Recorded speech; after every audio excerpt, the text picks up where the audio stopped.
you average out the View hosts, among the dumbest people on television.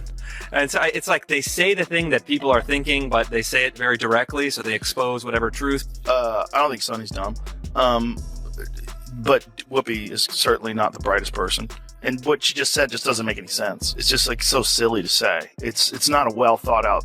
It's like if you had an idea for a premise and it was totally baked and half baked and you went on stage with it and it's nothing. Just go for it. Yeah. Elon Musk, the billionaire tech titan, and Whoopi Goldberg, the legendary actress and co-host of The View, have been thrust into the spotlight together after reports surfaced about an alleged $80 million lawsuit. Elon Musk believes he's president. Wait a second, come on, man, this is too. Breaking news, Elon Musk files an $80 million lawsuit against Whoopi. The claims fueling the case are dramatic. The reasoning behind them appears flimsy. And the result is an unlikely public showdown that's drawing intense media attention from every corner of the industry before.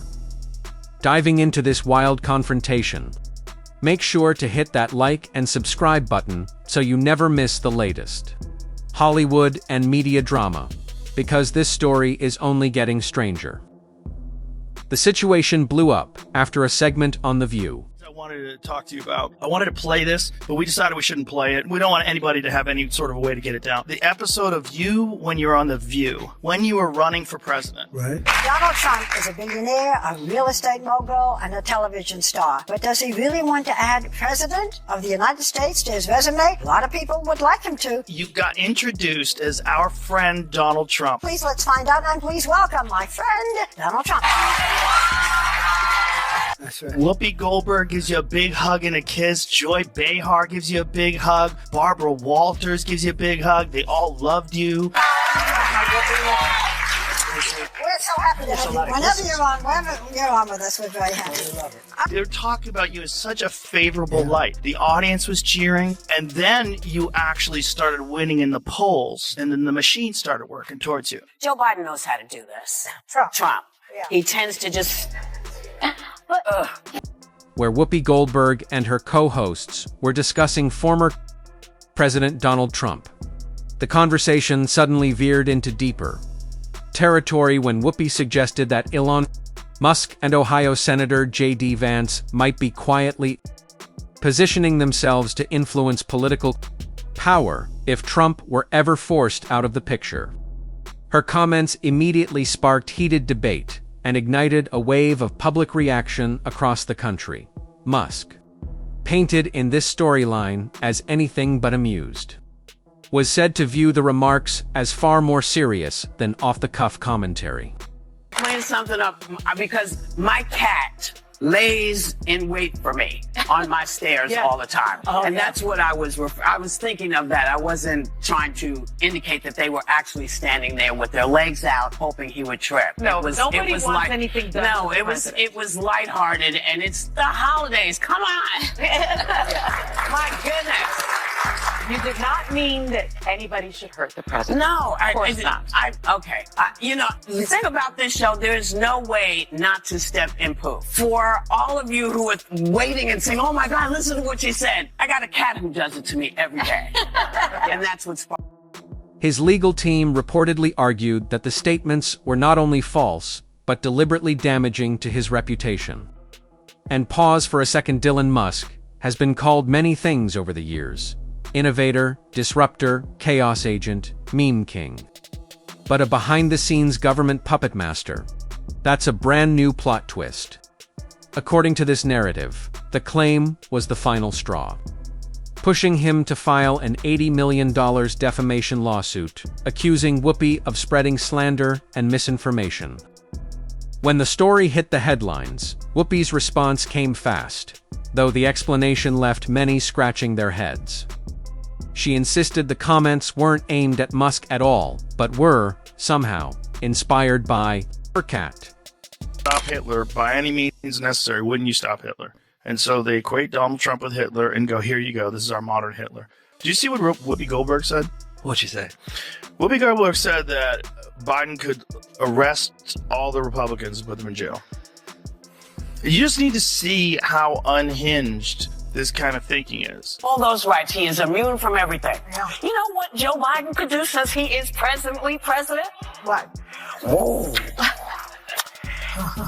He could throw every Republican in jail.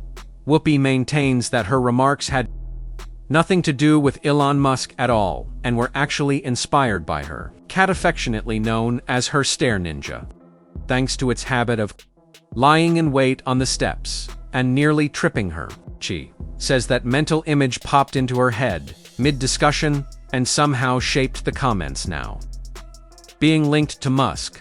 If you're wondering how a sneaky cat turned into a controversy involving a tech mogul, you're not alone. Critics immediately dismissed her explanation as a last-minute dodge, noting that even seasoned drama fans didn't see the cat defense coming. Barbara was her usual polite self, as she was with every guest. But did I look warm and fuzzy? Was that a warm and fuzzy welcome from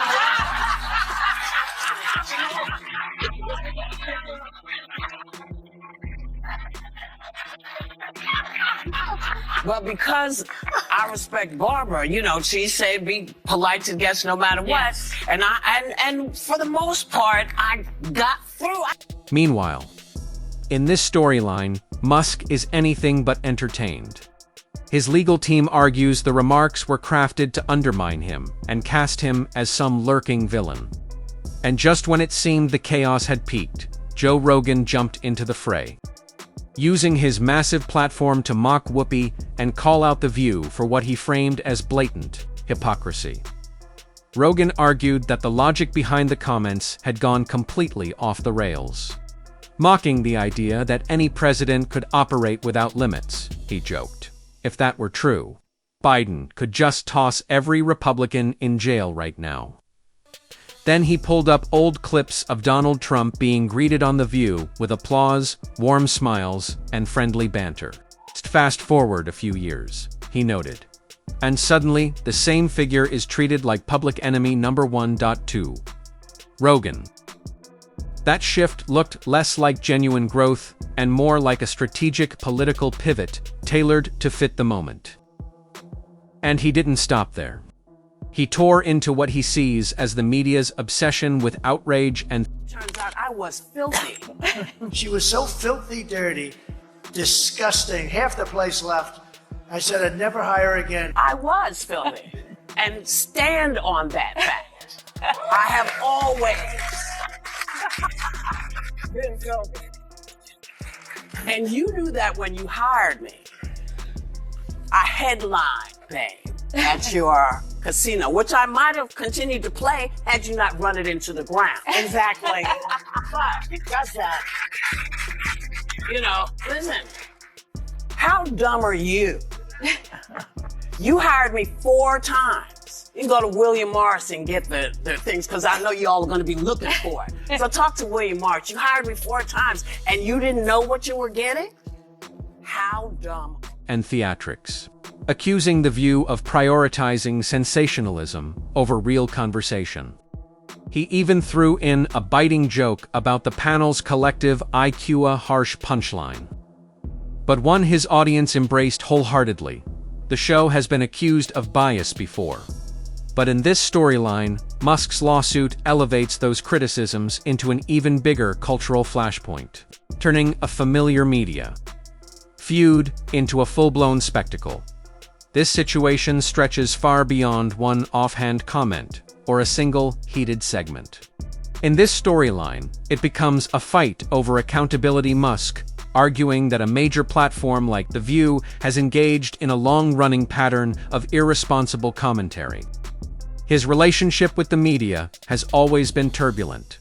One day, he's praised as a visionary. The next, he's portrayed as an unpredictable billionaire. The lawsuit, as framed here, feels like the breaking point after years of what he sees as unfair treatment. And the stakes are massive. If Musk were to prevail, it could set a precedent that makes talk shows more vulnerable to defamation challenges over controversial on-air opinions. Critics warn that such a win might chill free expression. making hosts more cautious about tackling sensitive or political subjects. Central to the case is Musk's argument that Goldberg's remarks were not only inaccurate, Deliberate, concerted, repeated pushing of hoaxes.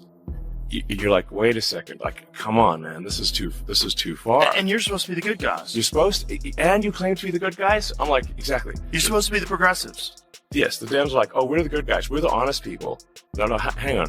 You can't claim to be the good guys. You can't claim to be the honest people. If you're deliberately pushing hoaxes that have been debunked thoroughly. Yeah. Well, we're like even Snopes, which is a liberal thing, says it's bogus. Yeah. Like the fine people hoax. But reckless enough to risk real-world harm. One especially explosive moment in this narrative involves Goldberg making a joking comment that someone should trip. Trump's something, she later clarified, was simply a reference to her mischievous cat. Musk's team counters that. Given the current polarized climate, even jokes can land dangerously.